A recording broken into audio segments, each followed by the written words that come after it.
Hello అండి. ఎలా ఉన్నారు అందరూ? నేనైతే చాలా బాగున్నాను. ఈరోజు చికెన్ పచ్చడి ఎలా చేశానో చూపిస్తున్నాను మీకు.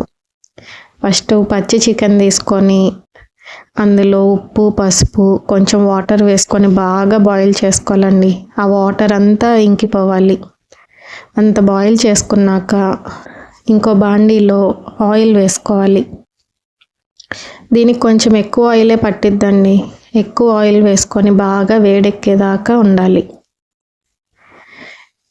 ఇలా కార్తీక మాసం టైంలో ఇంట్లో మమ్మీ వాళ్ళు ఎవరు నాన్ వెజ్లు చేయరు కదా, అలాంటప్పుడు మా మమ్మీ అయితే ఇలాగా చికెన్ పచ్చడి ఏదో ఒక నాన్ వెజ్ పచ్చడి పెట్టేసేది.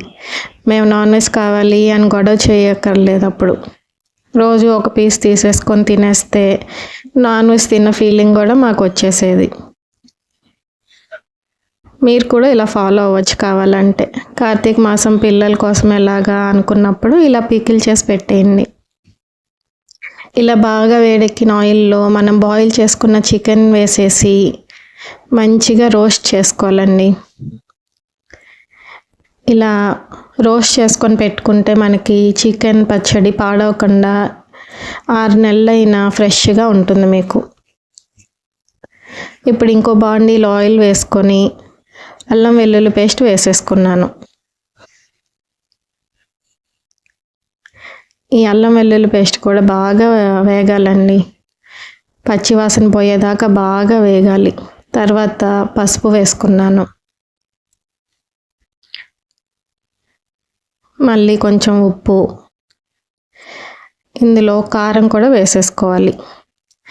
మీరు తినగలిగేంత కారం వేసేసుకోవచ్చు. ఎక్కువ తినగలిగితే ఎక్కువ కారం వేసుకోవచ్చు. ఇవి కూడా బాగా వేగాలండి.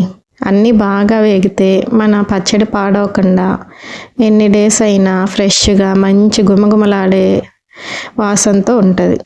తర్వాత పొడి మసాలా వేసేసుకొని కూడా బాగా వేపుకోవాలి. ఇలా వేపుకున్న వాటిల్లో మనం వేయించుకున్న చికెన్ కూడా వేసుకొని బాగా కలుపుకోవాలి. ఇంకా చల్లారాక ఒక 2 నిమ్మకాయలు పిండుకుంటే అద్భుతమైన చికెన్ పచ్చడి రెడీ అయిపోయిందండి. ఒక 2 డేస్ నానితే ఊరితే ఇలా మంచి గ్రేవీ వచ్చి సూపర్ టేస్ట్గా ఉంటుంది. ఒక మంచి ఎయిర్ టైట్ డబ్బాలో వేసేసుకుంటే ఆ నీరైనా ఉంటుంది.